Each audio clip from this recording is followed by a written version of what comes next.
say that I record. So go ahead and hit that button. Cool. So at this point, we are recording. So what we're going to do is go in the appropriate order. We have about 4 minutes and we'll start. So Louise, when you are ready, I want you to share your screen. So you know how to share your screen? Cool. So for a reminder to share your screen, if you scroll to the very bottom, you'll get a little pop-up feature that will have present now. At that point, you'll be able to share your screen with the remainder of the group. Cool. Hi, Erin. Hi. Can you do me a huge favor real quick and drop your presentation link, so your blog link, into the chat feature so that we have it in the chat. And then in about 3 minutes, we're going to get started. Louise is going to go first while she is presenting. Okay. I have like a Google slide. Should it be like the link to the slide or to my blog?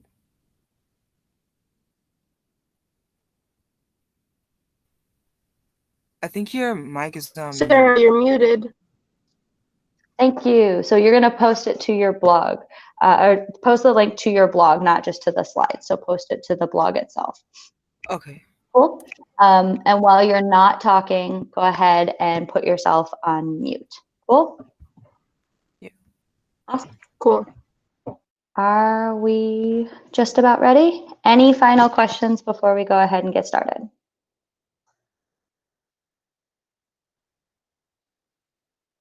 No? All right. Whenever you are ready to start, Louise.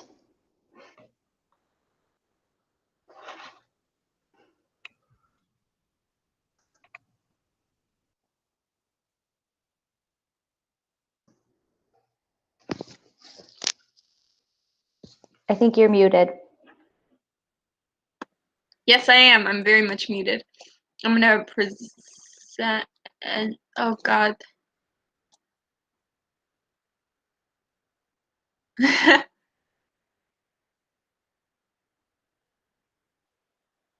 Okay, can you guys see my screen?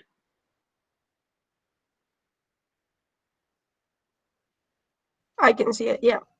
Sweet. Okay, so I 3D printed slugs and I made slug jewelry, and I wanted to combine old and new mediums in a way that I haven't really done before. I'm kind of new to 3D printing, and so I wanted to mess around with that. At school we have access to a 3D printer, and that's pretty cool, but that meant I was in a rush before leaving. Okay, how can we combine the new and old to express ourselves? So as you can tell, I'm wearing, never mind, you can't see me. I'm wearing some of the slug jewelry, but these are some of my slug pictures. And making these are stupid expensive because I did the pricing of different 3D printers, and I like put up everything, all the materials, and calculated the price total, and this stuff can get really, really expensive. And so for the MakerBot, which is a very good, not MakerBot, for Ultimaker, which is a very good, reliable 3D printer, it would cost $2,607 total to make slugs and necklace, and that would take 210 items total if you wanted to actually make any profit. And then here are some of the better pictures of them, because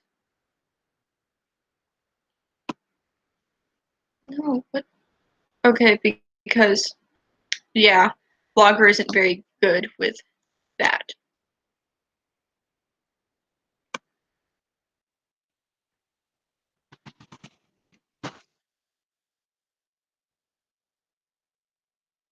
Yeah, I'm gonna show. This is one slug, and I was inspired by nature to do them, and I thought that'd be pretty cool because like nature's important, and I wanted to show that. Yeah. I don't know. God, who else joined? God, is that my mom? Okay, my mom didn't join. Yeah, so that's what I have to say. Yeah, that's what I have to say. Okay, great. Thank you, Luis. So to reiterate, what was your guiding question? My guiding question was, how can we combine old and new media to express ourselves?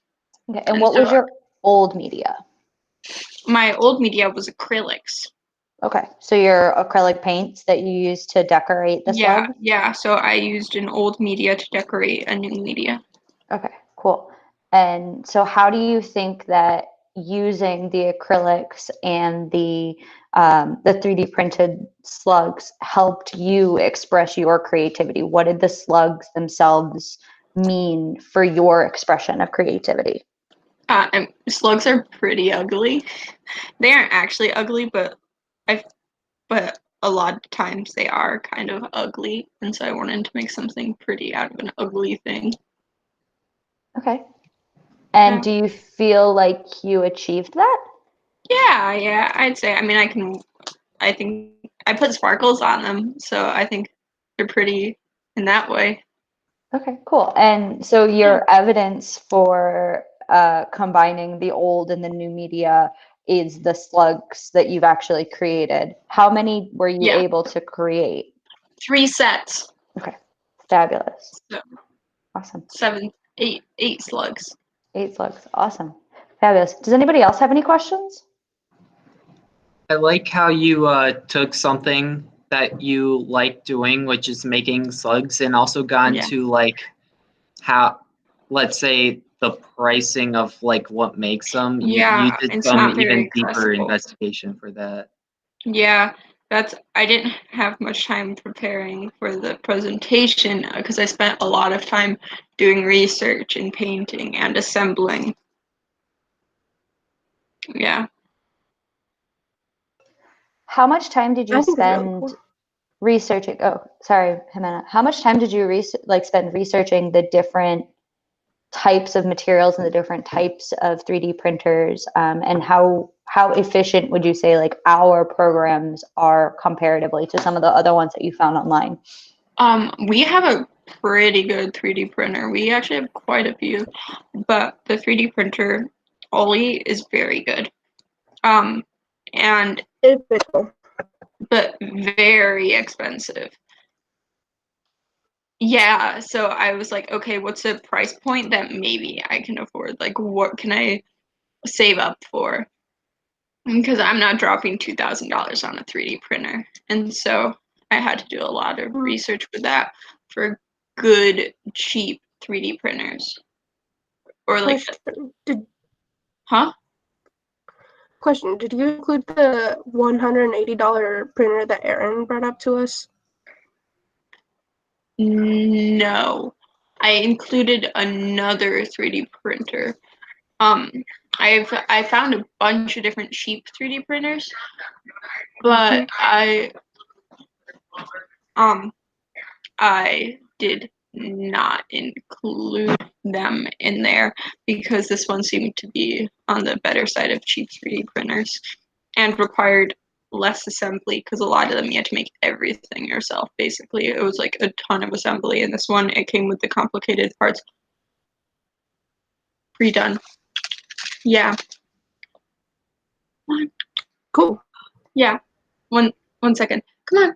Come on. Come on. Yeah. What other questions? Because I want to present for a tiny bit longer just so that I can show the fact that I have an adorable cat here. Come on up. Come on up. Come on up. Come on. Come on. Hi. Come on. Come on. Come here. Come here, Toast. Come here. Okay, we have a cat coming. Oh my god. He's so, Very cute cat. Thank you very much, Yes. Louise. Any final you. questions for Louise and her presentation about old and new medium to express creativity? Okay, fantastic. Thank you so much, Louise. You can Thank go you. ahead and close out. Yay. yeah. Yay. So at this time, fabulous. It looks like we do have an external guest. Mikus, are you in the room? That's Hi, my it's mom. Lena. Oh, Sorry. hi, Lena. Fabulous. Hello. All Hello, right. everyone. Thank you so much for Hi. joining us. Okay, fabulous. So we are going to go ahead and keep moving on. The next presenter is Jimena. Jimena, are you ready to present? Yeah, let's go. Fabulous. So I'm going to ask that you present your screen, and everyone else, I'm going to ask that you remain with your mics silented. Fabulous. Thank you so much. Entire screen. Yes. Okay. Is it working?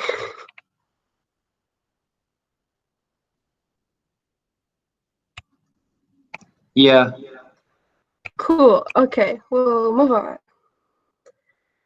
on. So welcome to the first digital final presentations that I will be doing. Maybe it's not the last. I wanted to continue my route in learning more about light, sound, and time after my class, light, sound, and time. And I used the guiding question, how does light, sound, and time influence video editing? First, I wanted to break it up into 3 categories of stimuli and show off how they make us feel different things. So in light and visuals, there's such a thing called color psychology, and it is used a lot in like marketing, design, art, and such, a lot of things that use visuals, and they're used to manipulate your feelings because for them, I think it has been researched a bit, but there is a strong connection between color and visual input and our feelings and emotions. Here I have a bit of an explanation on what light is, if you want to know. But I was more interested about, how it affects humans emotionally and behaviorally. What's really fascinating is that feelings about color are deeply rooted in personal experience, memories, or cultures. For example, red in Western culture, it's associated with things like anger or blood, while in Eastern culture, it's associated more with love and excitement. Universally, however, red has been known to mean stop or stop and look at. That's why stop signs, hydrants, and company logos are red, like these, for example. They're made to make you look at things or know that there's something you shouldn't be doing in the case of a stop sign. When a study done by Dartmouth College found that the color red was an innate response to visual input. They had a study where monkeys were put in a closed environment with humans wearing different colored clothing, and the monkeys seemed to avoid the people wearing red clothes. So we can assume that the feelings that we have towards color come from past experiences and how we perceive the world. Here's more information on color if you want to know about it. So this is a new thing that I hadn't known before, but there is a psychology of sound called psychoacoustics.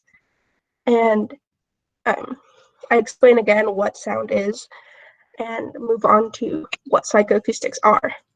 So the independent hearing professionals found that sound, especially music, has a direct cognitive response to our memories and emotions and feelings.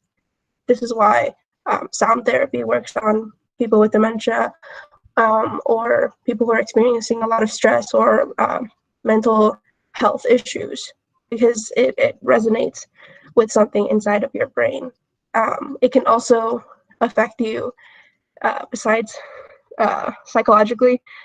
It could affect you physically, affecting your hormone secretion, breathing, and heart rate, as well as brain waves. Time makes us feel in a different sort of way. Time directly doesn't make us feel things, it more so makes us feel things through it passing. When we feel it's passing too fast or too slow, we perceive it as a bad thing or a good thing. Or it could make us feel depressive, sad, happy, or emotional.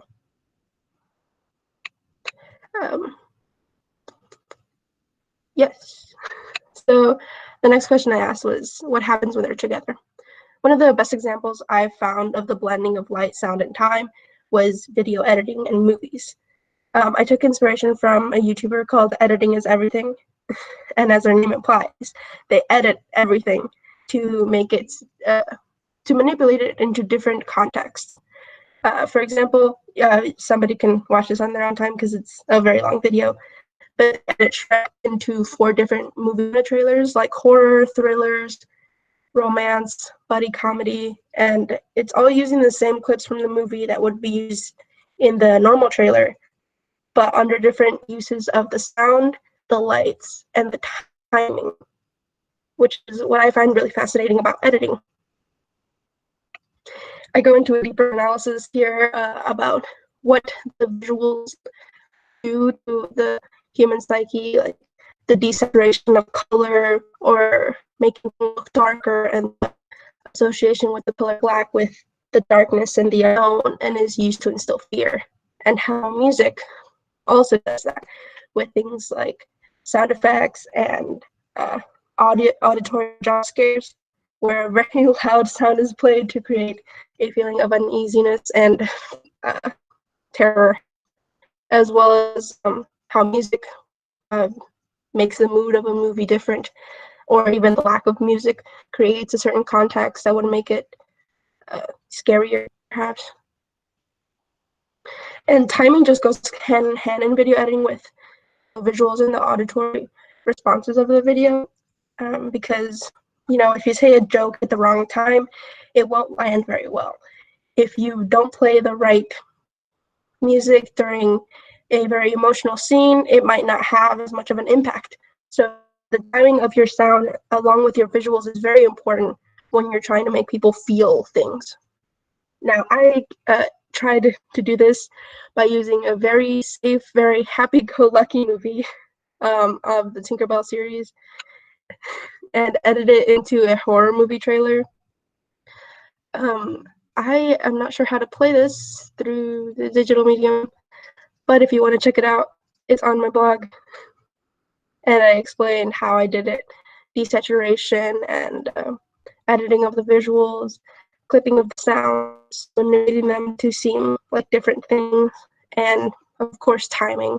I took inspiration from the trailer of The Shining and used it, as well as audio cues that it uses to make it more suspenseful and thrillery.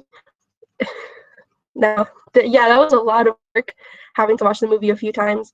Oh, I shouldn't switch back.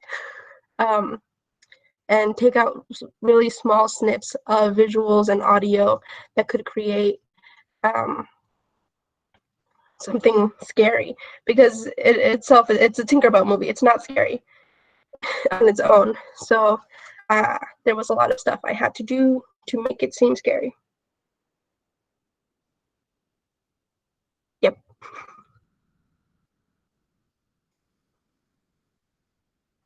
I'll play this in the background if anyone has questions or wants me to explain something more.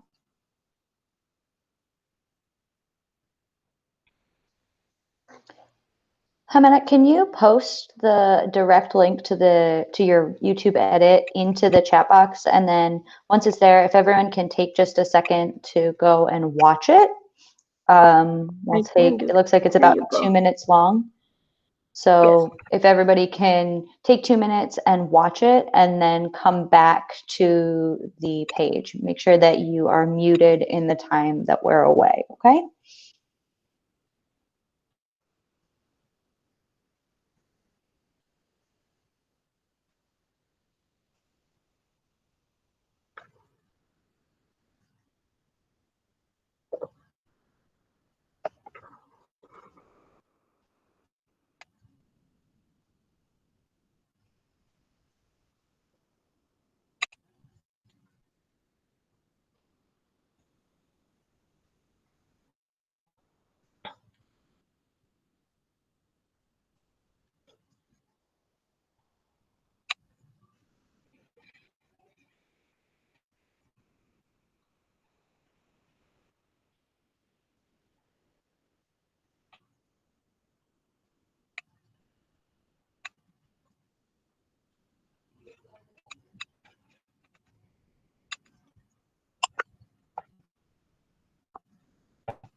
Okay, if we have all returned just about. Awesome, awesome. Is everybody back?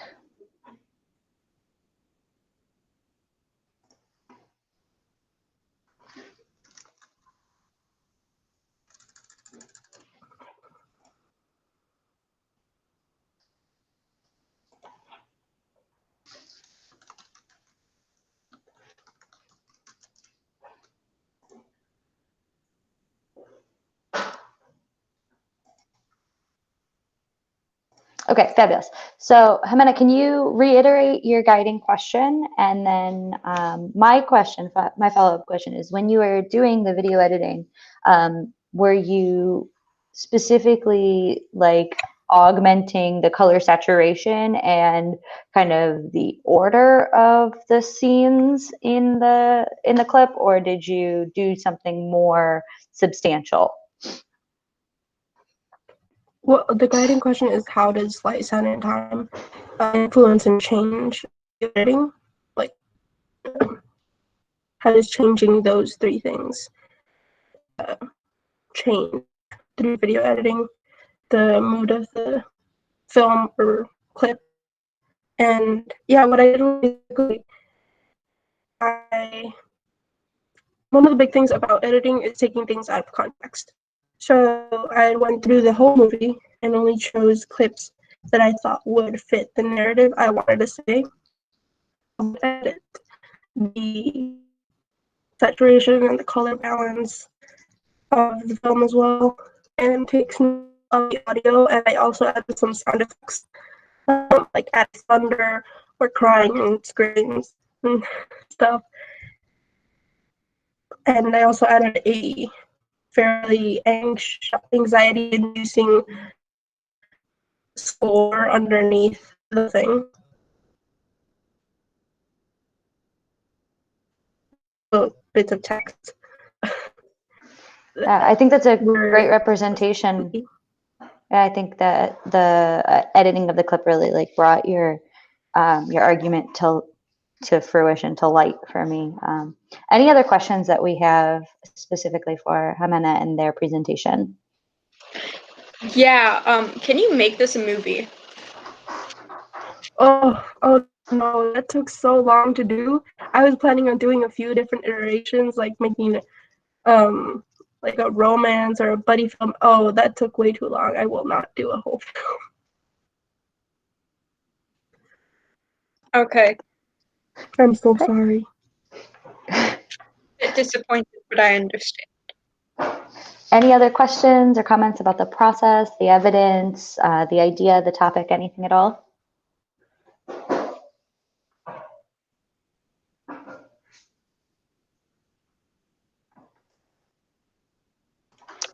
All right, if we don't have any other questions, fantastic. Thank you so much, Jimena. We're gonna move on to the next presentation. Simas, are you ready? Yes, I am. All right, fantastic. So I'm gonna ask Simas that you share your screen. All right. All right. You're right.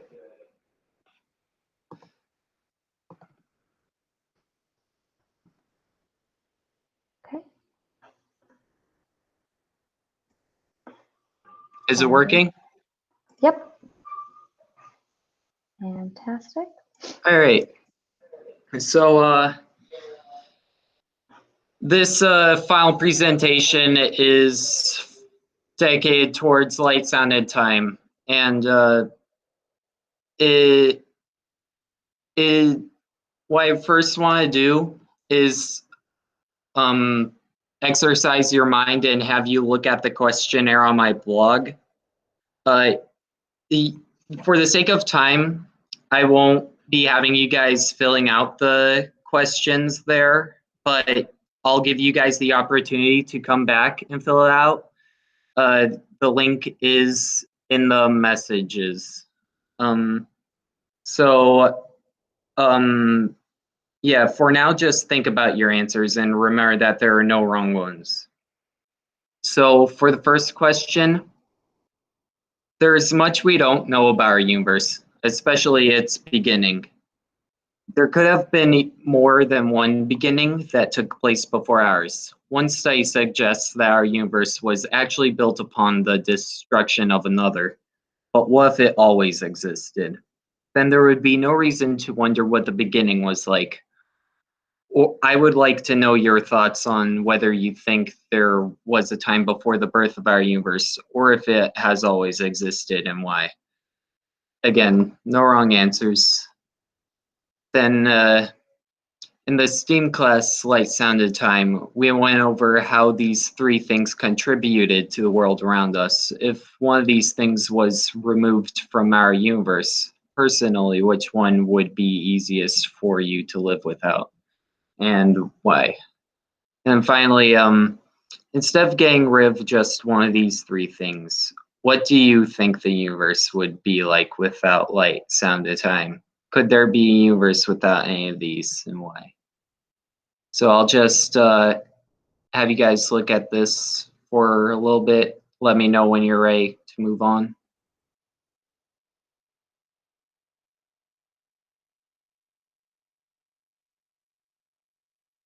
Are we all good?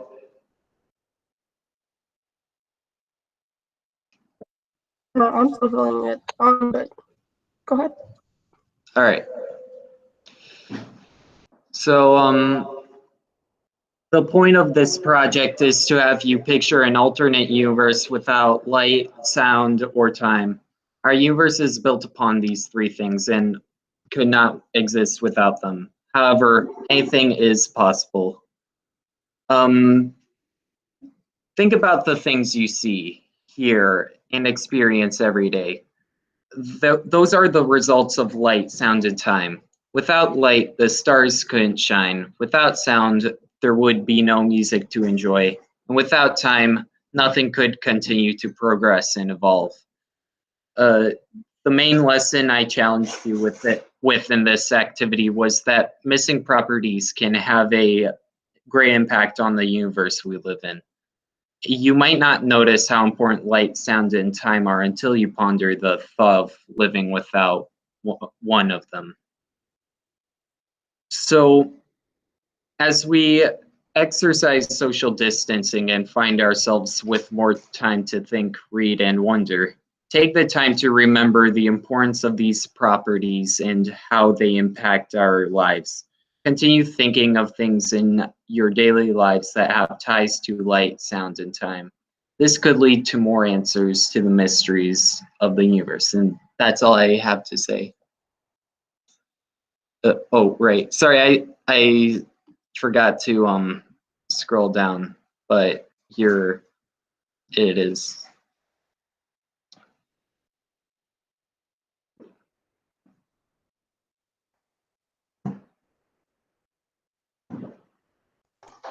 Fabulous. Thank you so much, Simas.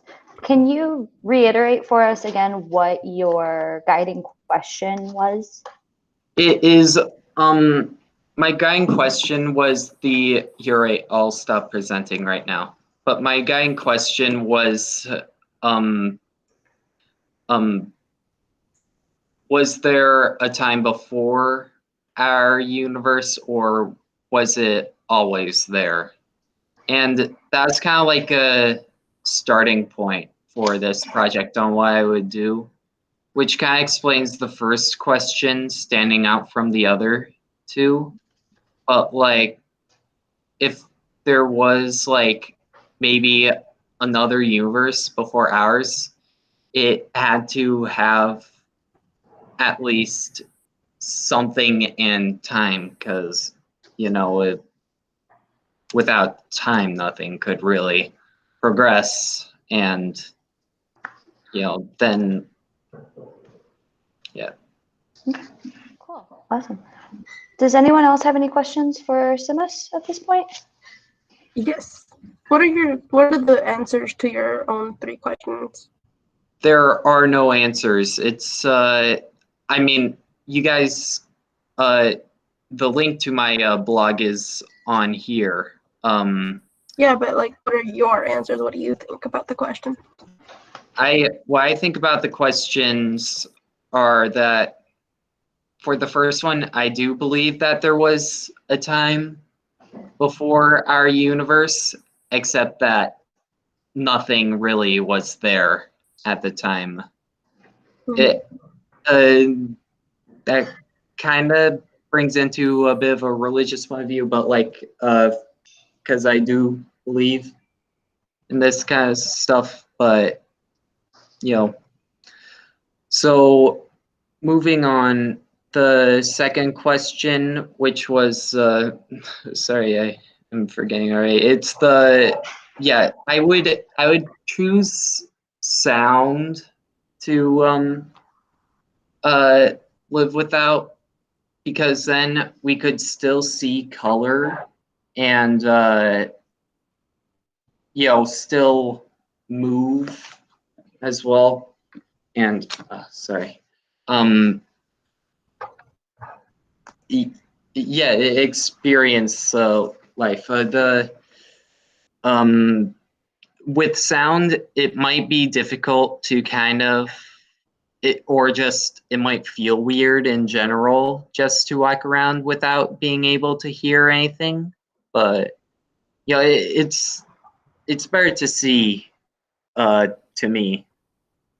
And for the final one, I do not believe a universe could exist without either light, sound, or time.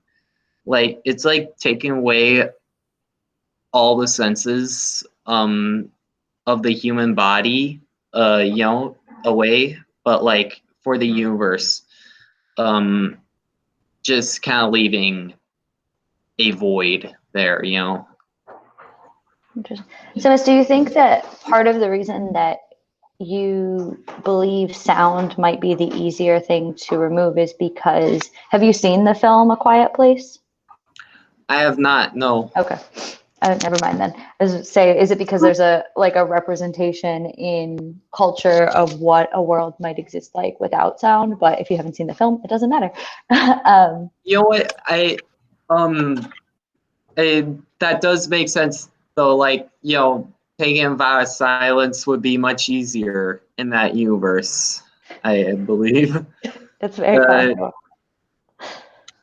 You know what? Maybe sign language would be the only language, probably. Definitely. I mean, the written word would still exist. Yeah, we would hope. So is there any other questions for Simis? Awesome. Fantastic. Thank you so much. All right. Thank you. you. Can go ahead and close out of your presentation. And wait, awesome. Is it not closed out? Oh, no, you're fine. Yeah, you're Okay. fine. Fantastic. So at this point, we're going to introduce Georgette. Right before we do that, we do have a visitor in our room. We have a visitor, Melissa, who's in here. So just so everybody's aware. All right. So Georgette, whenever you are ready to get started, you can go ahead and share your screen. Okay, great. I'm just, Siri.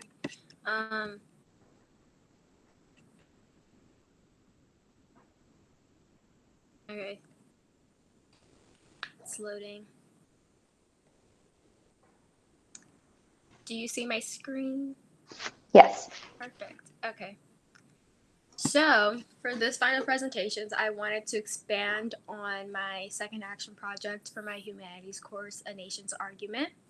And my guiding question is, how does the contradiction in a nation's argument affect its people? Congress shall make no law respecting an establishment of religion or prohibiting the free exercise thereof or abridging the freedom of speech. And that is under the First Amendment of the U.S. Constitution. And I focused on the naturalization exam, which consists of 100 U.S. civic questions. And out of these 100 questions, the interviewee or the applicant is to be tested on 10 random ones. And they must score at least 6 right of the 10 to pass. And where I find the contradiction is under the First Amendment, which is the freedom of speech. And this basically allows anyone to speak any language they prefer. However, the naturalization exam expects its applicants to be able to speak English, and I believe that this is an invasion of the applicant's First Amendment right. And the three reasons I believe this is because the questions on these exam are trivial and not substantial, and the exam rooms don't provide a translator for the preferred language of the applicant, and applicants are to memorize 100 random questions when they are only tested on 10. And these 3 points are what makes it difficult for a person to gain citizen status. And my amendment is to provide a translator for the language of the applicant and a list of 10 questions ahead of time so that they can prepare and study these. And I think it's crucial to have a translator of the preferred language of the applicant, so that way they have access to speak any language they want. And also, America is a melting pot of multilingual people, and it's only right that they be able to speak whatever they feel freely, because that is their right. Thank you. And actually, I have a question for you all. Do you guys find any contradiction in the nation's arguments? The Constitution.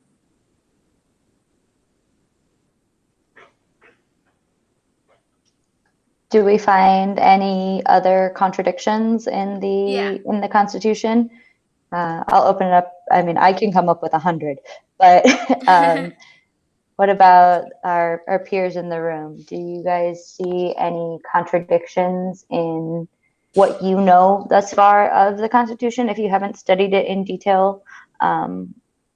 Anything?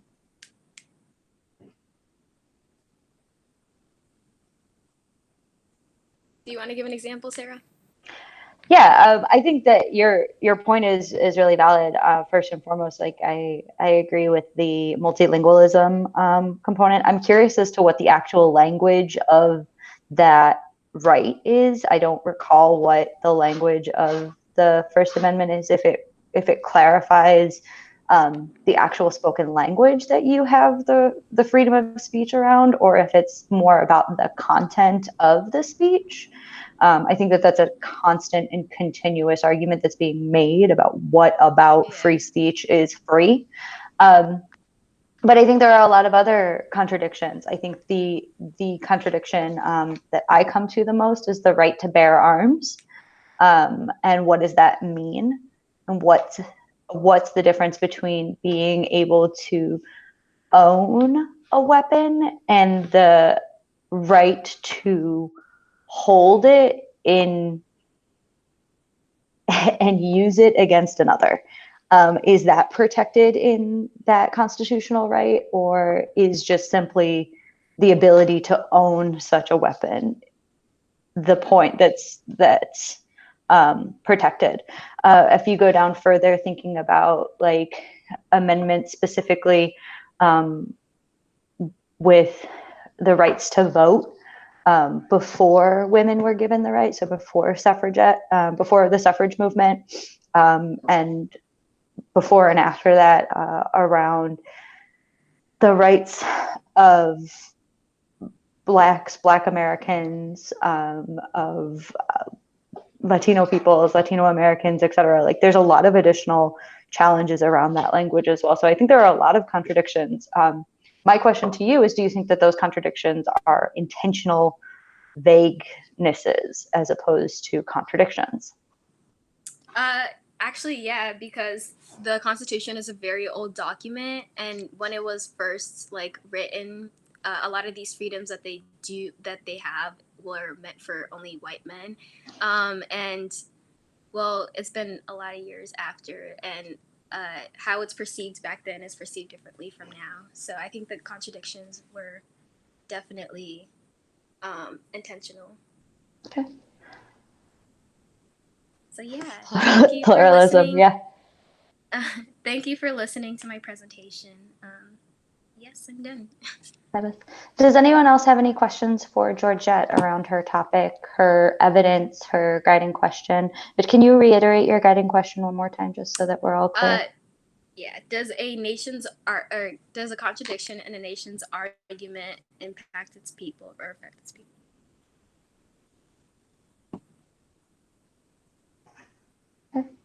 Any other questions?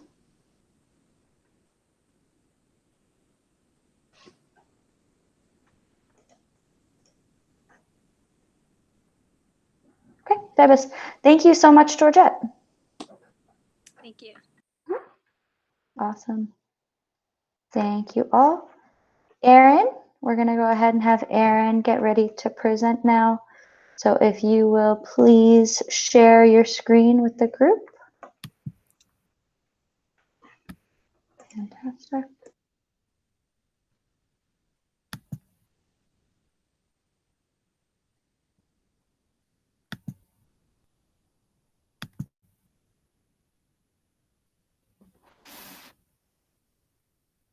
I'm on.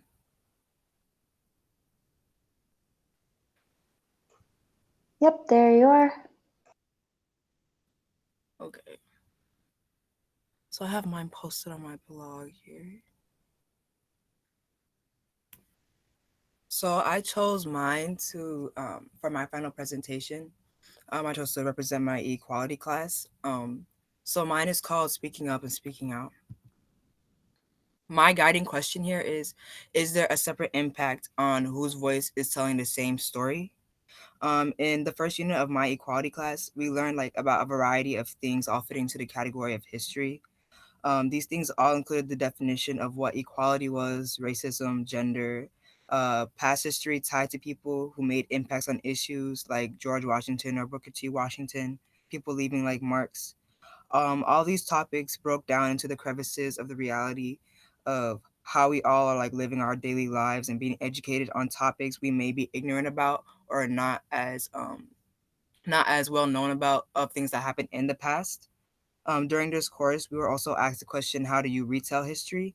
And I found this to be like an intriguing question to dive into and explore, because history to me has always been like a series of disasters and discoveries and past human beings experimenting new things for a present time to live in complete normality. And for this impact one change can have, like that makes history altogether. So I chose the topic or the event that happened in the past, the presidential election of 2016, and how this may have impacted people of America or like immigrants like that live in America. And so the candidates that are running during this time were President Donald Trump as of right now and Hillary Clinton. And their models that they had, or their campaign slogans, I should say, for Hillary Clinton were ready for change, ready to lead, and big challenges, real solutions. And Donald Trump's slogan was "Make America Great Again" and "Promises Made, Promise Kept." And behind these slogans, I feel are like really what they stand for, like what they say they're gonna do to benefit the country that they want to serve. These two individual candidates, I felt like their characteristics were like very determined to do what they say they wanted to do. And I feel like this alone, like everything that like a president does, every action that they take doesn't just like affect America, but it affects the world like globally, because we all like interact with each other and connect with each other. And so this alone would like leave a mark. And I feel like if Hillary Clinton won, this like that would have like left a mark alone, because we would have had like the first female president. I have a video here that I want to show that like kind of like it's like a video of them debating about immigration, but it's not the whole video. It's just like certain points that I picked out from the video. I'm not sure if you guys will be able to hear it, but I think I have like a clip in the background that you guys can watch. Other people. We have to have strong borders. We have to keep the drugs out of our country. We are right now. We're getting the drugs. They're getting the cash. We need strong borders. We need absolute. We cannot give amnesty. Now, I want to build a wall. We need the wall. The Border Patrol, ICE, they all want the wall. We stop the drugs. We shore up the border. One of my first acts will be to get all of the drug lords, all of the bad ones. We have some bad people in this country that have to go out. We're going to get them out. We're going to secure the border. And once the border is secured, at a later date, we'll make a determination as to the rest. But we have some bad hombres here, and we're going to get them out. And then I also have a clip of Hillary Clinton too as well, starting at 4:32.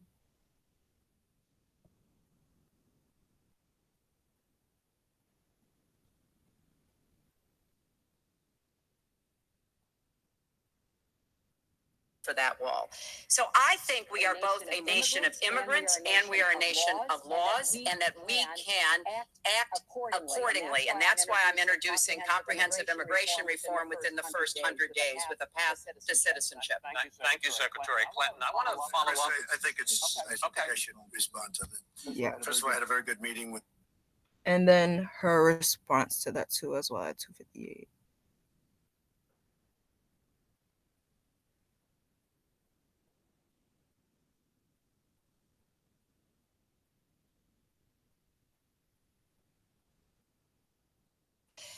And you're right. I don't want to rip families apart. I don't want to be sending parents away from children. I don't want to see the deportation force that Donald has talked about in action in our country. We have 11 million undocumented people. They have 4 million American citizen children, 15 million people. He said as recently as a few weeks ago in Phoenix that every undocumented person would be subject to deportation. Now, here's what that means. It means you would have to have a massive law enforcement presence, where law enforcement officers would be going school to school, home to home, business to business, rounding up people who are undocumented. And we would then have to put them on trains, on buses to get them out of our country. I think that is an idea that is not in keeping with who we are as a nation. I think it's an idea that would rip our country apart.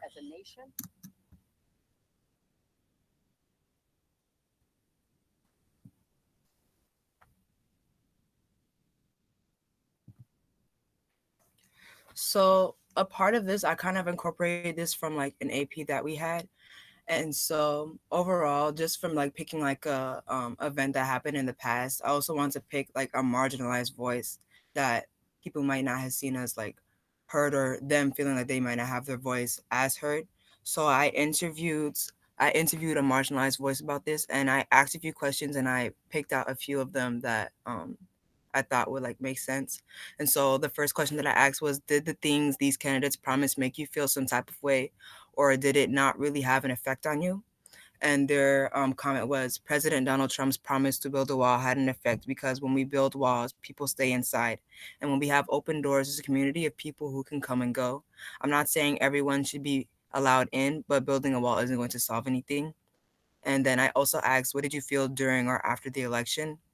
And they said, I feel generally if it happens to your neighbor is separated from their family, it becomes community issue. So that was what's going through my mind. People won't be separated from their families. And if you guys wanted to like unmute your mics too and answer those questions, I want to hear your perspective on those two questions too as well.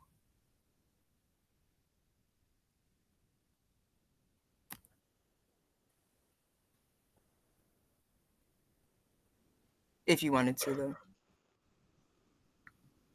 though.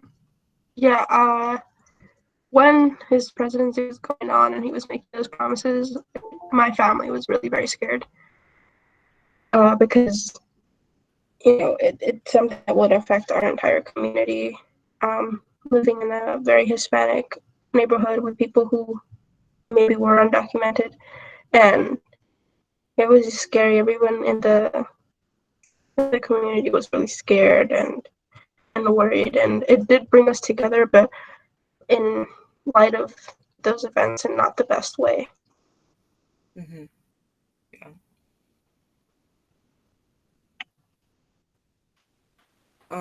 My final point that I wanted to make was that, like, with like having like a regular conversation, like news outlets versus like regular people. And when I say regular people, I mean people who may not like be famous or like known on media. And I feel like media is like a very like relevant or important thing that we can have in our society. I feel like it's also like dangerous at the same time. Like not exactly, I guess, like how we use it or who it's in the hands of, or how we perceive our news or what information is given to us on the news or what society is accepting of. So the question I had here is, do you perceive messages the same when viewing media or in simple conversation? I feel as though when like we watch the news, we feel like it's always accurate. And I guess I would have the assumption that it should be accurate because it's supposed to be like on a professional platform. But sometimes it can just be like, we also learned about this in my equality class, like things that are like fake news or people who have edited things or might not be as accurate.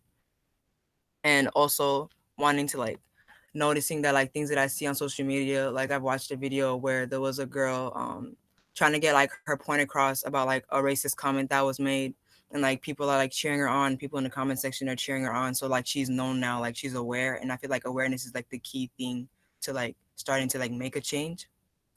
And the same thing, I want to use like Greta Thunberg as an example too, like getting like aware and like people like seeing you do something, people seeing you in the media and getting like a widespread is like the start of like a change.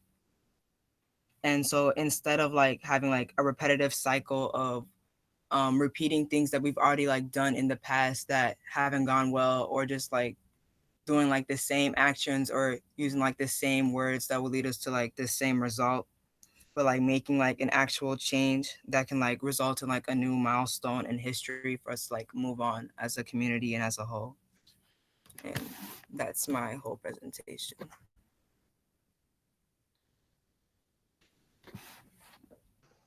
Awesome. Fantastic. Thank you. Yeah. Any questions for Aaron?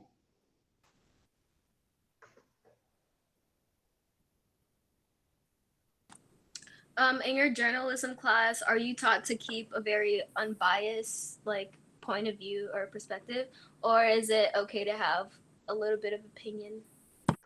Yeah, so in my journalism class, usually as a reporter, it's usually supposed to be like depending on like this stance, like for example, like CNN, like when you're reporting like breaking news, it usually comes off as unbiased. But when it comes to like a time to like engage in conversation with sharing your opinion, then you can like include like what you would want to say, or like because you have that right to like to say what you want to say. But because I feel like if you like work for like a certain company and they are like upholding this certain image, they would want you to like remain unbiased for the reason of just, I guess, like bringing in that kind of traffic for people wanting to like watch them.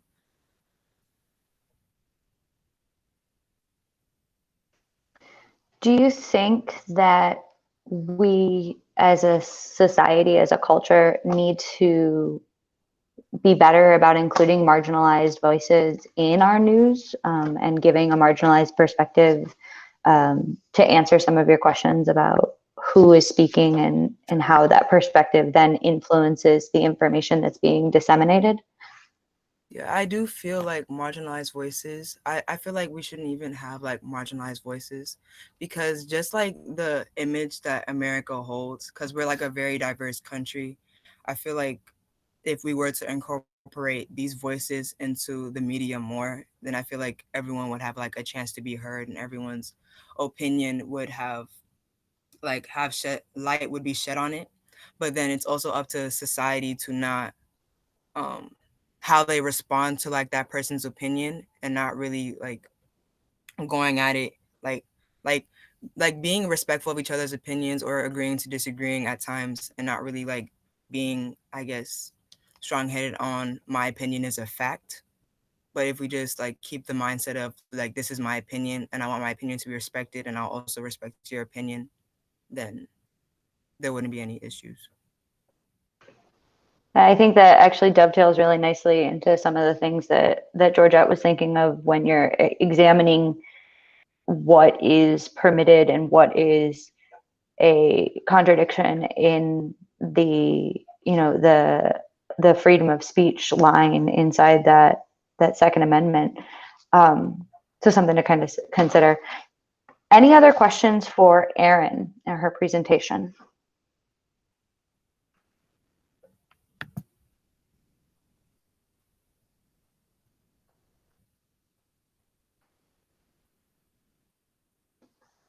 Fantastic. Well, thank you all so much for presenting.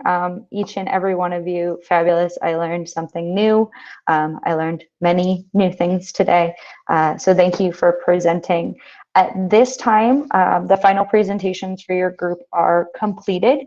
You're more than welcome to bounce into one of the other classrooms to see if any of your peers are still presenting. Before you run away, though, I do just want to kind of give you a heads up. So beginning at 2 o'clock, you're going to start meeting with your Core A and Core B teachers for next term.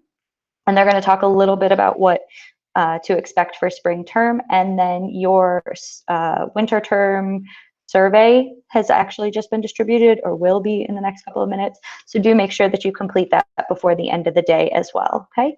Thank you guys so much. I really appreciated everything that you did this week and loved seeing what you had to present. Have a great spring break. Bye. Thank you. Bye. Bye. Bye.